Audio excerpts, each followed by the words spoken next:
pemerintah Indonesia menguasai 52,9% saham, sementara 47,90% sisanya dimiliki oleh publik. Telkom memiliki 12 anak perusahaan yang aktif di berbagai sektor. Pendirian PT Telekomunikasi sesuai pada Peraturan Presiden Nomor 30 tanggal 6 Juli tahun 1995. Telkom dibentuk bertujuan untuk mendukung ekonomi nasional. Namun, kini Telkom bertransformasi menjadi perusahaan digital yang fokus pada pelan-pelan dan adaptif terhadap perubahan industri. Adapun visi misinya yaitu untuk menjawab tantangan industri digital, mendukung digitisasi nasional, dan untuk menginternalisasi agenda transformasi. Maka Telkom telah menajamkan kembali purpose, visi, dan misinya. Adapun visionnya itu menjadi digital telkom pilihan utama untuk memajukan masyarakat.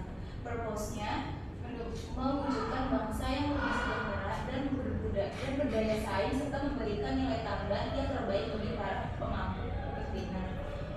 Misi Telkom adalah mempercepat pembangunan infrastruktur dan platform digital cerdas yang berkelanjutan, ekonomis, dan dapat diakses oleh seluruh masyarakat. Kedua, mengembangkan talenta digital unggulan yang membantu mendorong kemampuan digital dan tingkat adopsi digital bangsa. Yang terakhir ada mengorkestrasi ekosistem digital untuk memberikan pengalaman digital pelanggan terbaik. Berikut Dewan Direksi dan Komisarisnya. Untuk struktur organisasi PT Telkom memiliki 3 struktur organisasi, yaitu direct ownership, indirect ownership, dan non-consolidated ownership. Yang pertama ada direct ownership, yaitu perusahaan ini adalah anak perusahaan yang dimiliki langsung oleh Telkom. Revenue yang dihasilkan oleh subsidiari ini terkonsolidasi sebagai revenue Telkom Group. Ini produk-produknya. Selanjutnya ada indirect ownership, yaitu perusahaan anak Telkom yang revenue itu dihasilkan oleh subsidiari tersebut, kemudian terkonsolidasi secara tidak langsung sebagai revenue perusahaan. Yang ketiga ada non-consolidated ownership. Perusahaan ini adalah anak perusahaan yang sahamnya dimiliki Telkom hanya dalam jumlah kecil. Revenue-nya itu yang dihasilkan tidak terkonsolidasi sebagai revenue langsung Telkom maupun subsidiari. Ini ada skema struktur organisasi dari mulai pemerintah Indonesia, Telkom Indonesia, sampai ke anak-anak perusahaannya. Selanjutnya ada sejarah PT Telkom. Telkom memiliki 3 era yang masing-masing memiliki sifat khusus, yaitu sebagai badan pemerintah yang diberi tugas penyelenggara sebagai persero atau BUMN, itu badan usaha milik negara, dan sebagai perusahaan publik. Yang pertama itu ada di era badan pemerintahan tahun 1996, yaitu era sebagai badan pemerintah yang diberi tugas penyelenggaraan bermula sejak tahun 1856 di masa pemerintahan kolonial Belanda. Yang selanjutnya ada PM Pos dan Giro serta PM Telekomunikasi pada tahun 1965 dengan pertimbangan efisiensi dan guna memberikan fleksibilitas kesempatan usaha yang diusahakan oleh Telkom berubah menjadi persero. Selanjutnya ada penjualan saham Telkom pada tahun 1965, yaitu Perumtel berubah menjadi perusahaan perseroan PT Telekomunikasi Indonesia atau Telkom. Selanjutnya ada akhir monopoli Telkom, yaitu pemerintah Indonesia mulai mengesahkan Undang-Undang Nomor 36 Tahun 1999 tentang telekomunikasi. Selanjutnya ada rebranding Telkom pada tahun 2009. PT Telkom melakukan rebranding sebesaran yang dikenal dengan nama New Telkom. Ini bukan hanya perubahan logo, tetapi transformasi identitas dan strategi bisnis secara menyeluruh. Yang terakhir ada perubahan nama secara resmi tahun 2020. Pada 4 Desember tahun 2020, PT Telekomunikasi Indonesia Persero Tbk secara resmi mengganti namanya menjadi PT Telkom Indonesia Persero Tbk.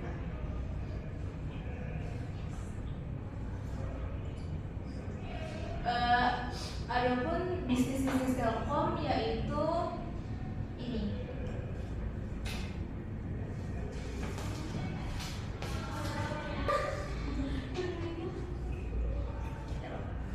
Nah, ini ada beberapa anak perusahaan Telkom yang dikembangkan untuk memenuhi kebutuhan usaha menengah besar atau B2B, mencakup paket layanan terlengkap seperti energi, resource digital, komersial digital, distribusi retail digital, transportasi digital, dan edukasi digital. Kalau teman-teman lihat di depan ini, Telkom itu sebagai perusahaan infrastruktur digital di Indonesia itu dia menyediakan teknologi-teknologi dari yang mulai bisa membantu UMKM, terus kemudian ada WiFi ID. Kalau misalnya bertemu ke stasiun atau ke tempat publik biasanya mereka ada.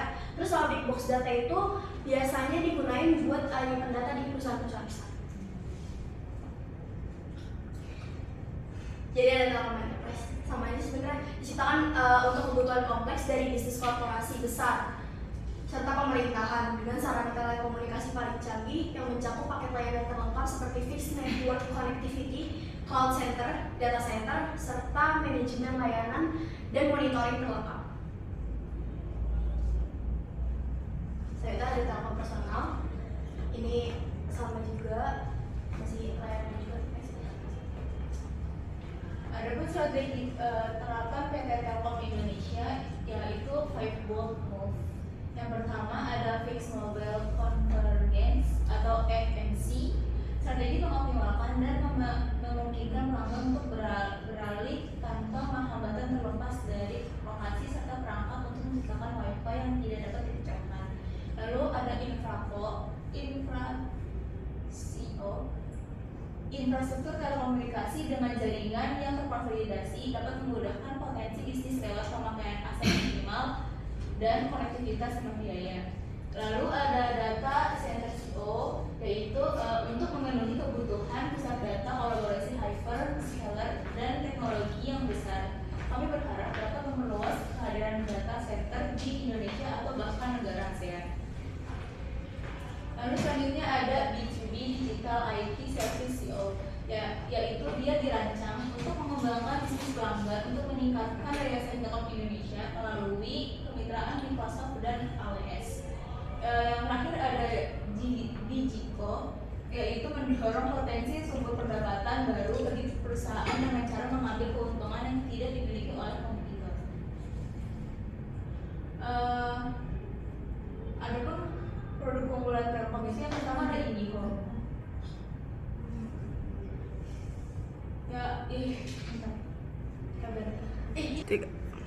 Adapun produk unggulan Telkom yang pertama ada IndiHome, yaitu layanan broadband rumahan triple play, yaitu di internet, telepon, dan IPTV dengan sekitar 8, sampai 8,9 juta pelanggan dan kontribusi pendapatan yang signifikan sekitar 26 triliun sampai 13,8 triliun year over year. Yang kedua ada Telkomsel, yaitu anak usaha Telkom yang menjadi pemimpin pasar seluler Indonesia. Pada saat semester pertama dalam 2024, Telkomsel memiliki 159,9 juta pelanggan mobile broadband yang naik 43% dari tahun lalu. Selanjutnya ada Big Box AI, yaitu sudah memiliki jumlah pelanggan dari bisnis B2B yang terdiri dari kementerian dan lembaga, pemerintah daerah atau Pemda, perusahaan swasta dan UMKM. Dari sisi bisnis, Big Box telah mengalami pertumbuhan 400% dari 2018 hingga tahun 2024. Yang terakhir ada Leap, adalah sebuah ekosistem digital yang menjadi umbrella brand bagi berbagai inovasi dan solusi digital yang dihadirkan oleh Telkom. Di dalamnya mencakup tadi UMKM, yaitu e-procurement dan logi atau logistik, agri atau pertanian atau perikanan, pijar yang digunakan untuk pendidikan, ada Antares yang digunakan untuk IoT, serta Big Box AI yaitu untuk AI analistik, smart automation, chatbot, dan fraud detection. Selanjutnya ada layanan Telkom Indonesia. Ini dibahas sebenarnya lebih mencakup spesifiknya lagi. Sebagai badan usaha pemerintah yang sahamnya sebagian besar dimiliki oleh rakyat Indonesia, Telkom menciptakan banyak layanan berbasis perkembangan teknologi yang dekat dengan masyarakat. Salah satunya pada UMKM itu singkatan dari Pasar Digital UMKM Indonesia, yang merupakan marketplace yang mempertemukan BUMN dan produk milik UMKM yang dapat ditransaksikan secara business to business dan business to consumer. Terus kemudian procurement itu merupakan komitmen BUMN dalam transparansi pengadaan barang serta membantu UMKM mendapat peluang lebih besar untuk berpartisipasi di pengadaan BUMN. Yang ketiga, request for quotation atau RFQ yang merupakan permintaan barang yang akan diakomodasi langsung oleh Padi UMKM. Yang terakhir ada control power, yaitu menyajikan informasi terkait pembelajaran BUMN yang dimonitor langsung oleh Kementerian BUMN. Ini ada milestone perjalanan Padi UMKM dari kita ambil beberapa tahun terakhir dan 2022 sama 2023. Next. Nah ini dari Big Box AI itu yang berfokus kepada solusi untuk bisnis. Jadi Big Box AI ini biasanya menggunakan metode Natural Language Processing atau NLP untuk analisis sentimen yang dapat memberikan peluang perusahaan untuk mendeteksi dan juga menganalisis dan meningkatkan kepuasan pelanggan terhadap layanan perusahaan.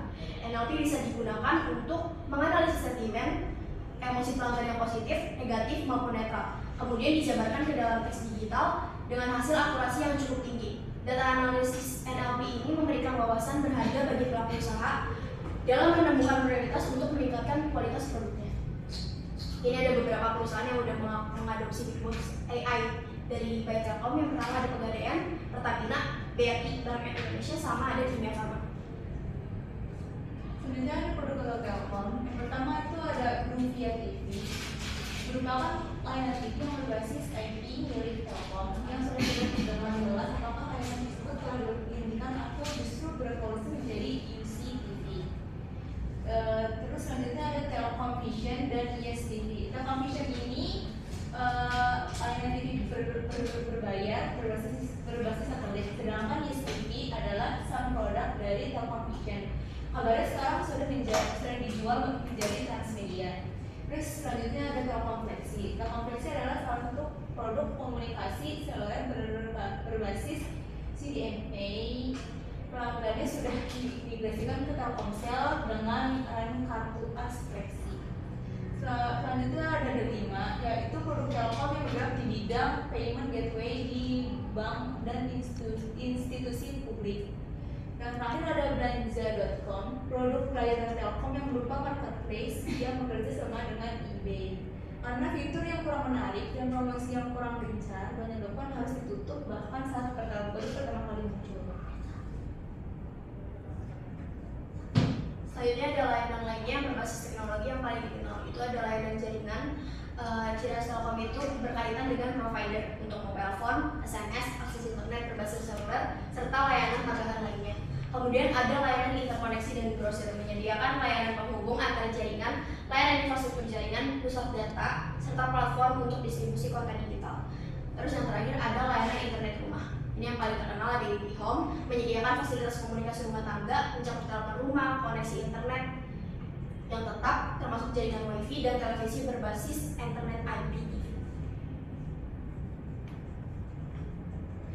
Berikut ada analisis SPOP PT Telkom Indonesia. Yang pertama, PT Telkom Indonesia Tbk memiliki infrastruktur yang luas dan dorongan finansial yang bersifat berkelanjutan dari pemegang saham maupun dari jangkauan pelanggan yang luas. Yang kedua, ada weakness-nya, yaitu memiliki persaingan industri swasta yang tidak kalah dan bahkan lebih maju. Perusahaan memiliki PR ekstra dalam membangun secara taktis penganggaran, efisiensi dan efektivitas dengan infrastruktur yang luas dan birokrasi kompleks dalam lingkup BUMN karena perkembangan teknologi. Lalu ada opportunities, yaitu Telkomsel, PT Telkom menjadi salah satu perusahaan telekomunikasi terkemuka di Indonesia. PT Telkom dapat melihat layanan solusi enterprise sebagai peluang dalam membangun lebih banyak peluang dan kemitraan yang berdampak baik untuk harga saham. Selain itu, peluang lainnya adalah peningkatan layanan digital mobile phone. Lalu ada threats, yaitu persaingan ketat antara Telkom Indonesia dengan perusahaan telekomunikasi swasta yang mulai merambat dan berinovasi lanjutan. Selain itu, karena platformnya sebagai perusahaan digital, Telkom harus memperhatikan regulasi terkait dan mewaspadai akan adanya cyber crime.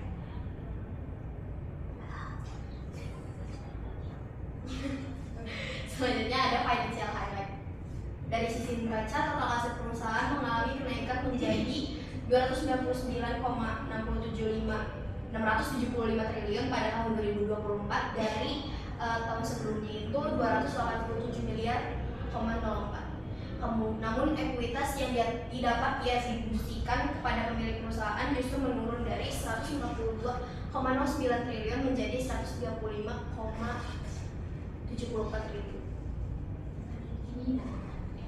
Sedangkan dari sisi belanja modal atau capex terjadi penurunan signifikan dari 32,97 triliun pada tahun 2013 menjadi 24,45 triliun di tahun 2024. Ini bisa diartikan sebagai langkah efisiensi atau penyesuaian strategi investasi jangka panjang oleh manajemen. Selanjutnya ada laba bersih yang menurun dari 32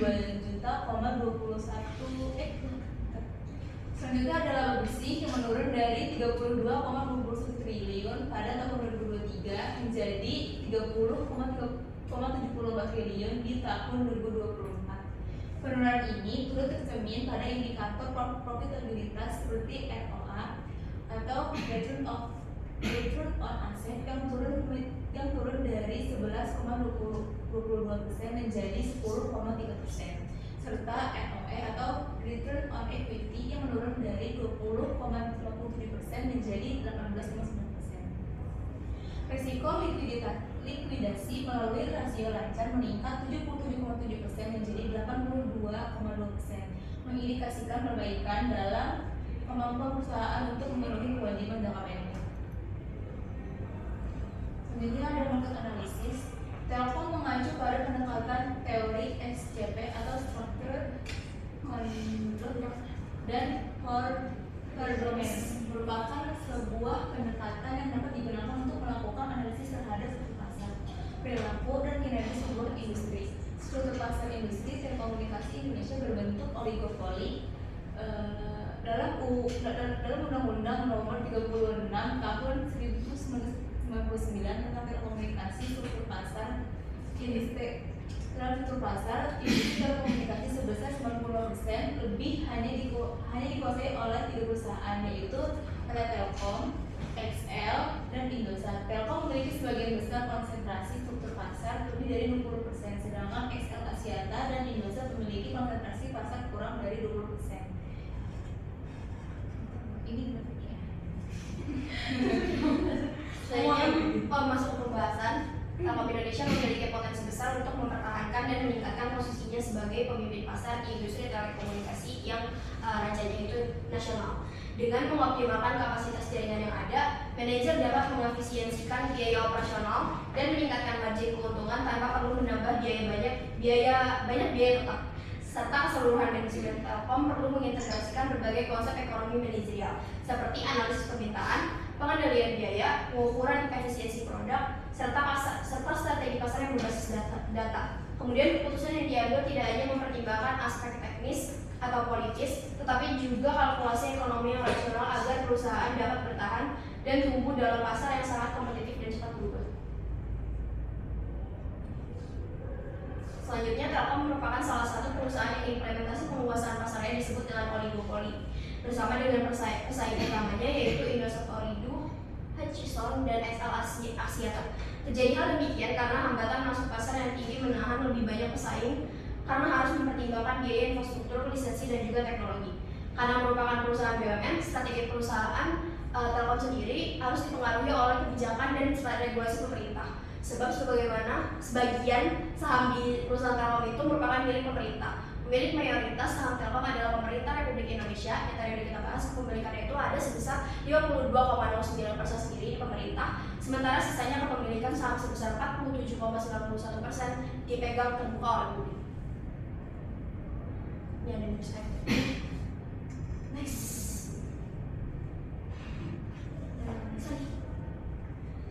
Baik, sekian presentasi yang bisa kami sampaikan. Silakan yang ingin berdiskusi.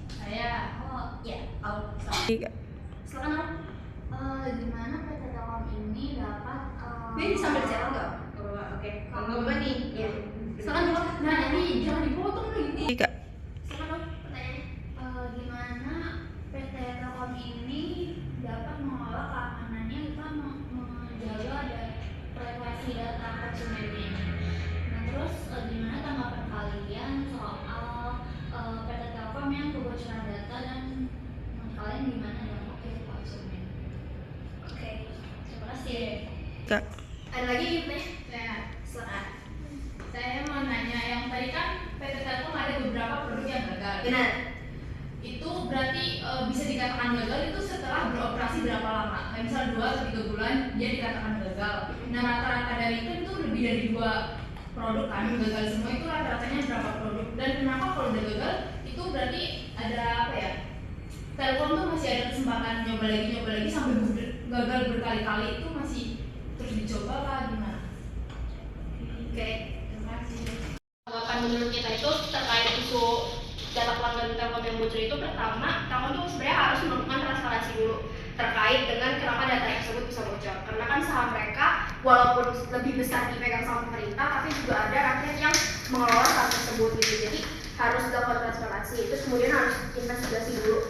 Jadi Telkom itu sebagai maksudnya perusahaan yang emang bersalah kalau misalkan data pelanggan bocor itu, mereka harus diinvestigasi karena itu pasti dari internal mereka kan, nggak mungkin dari eksternal juga. Walaupun ada dari eksternal, itu juga harus diinvestigasi dengan maksudnya secara ketat gitu. Terus yang terakhir adalah Telkom bisa meminimalkan risiko penyalahgunaan data dengan memperkuat perlindungan data pribadi pelanggannya.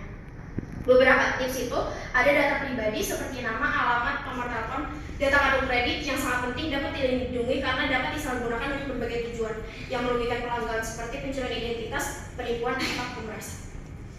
Gimana? Sudah jelas? Ya. Saya akan menjawab pertanyaan dari Nur. Tadi kan produk Telkom dikatakan gagal itu pada saat apa dan berapa lama jangka waktunya kan? Mengenai waktu operasional produk biasanya dievaluasi dalam jangka waktu 6 bulan hingga 1 tahun setelah peluncuran.